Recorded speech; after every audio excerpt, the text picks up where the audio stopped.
sustainable micro irrigation and filling up of surface tanks for drinking water. PM Awas Yojana. The outlay for PM Awas Yojana is being enhanced by 66% to over 79,000 crores. Bharat Shared Repository of Inscriptions will be set up in a digital epigraphy museum with digitization of 1 lakh ancient inscriptions in the first stage. Support for poor prisoners. For poor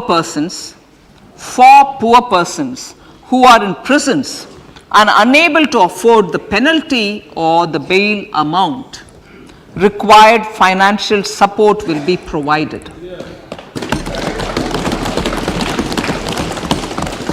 Priority number 3, infrastructure and investment.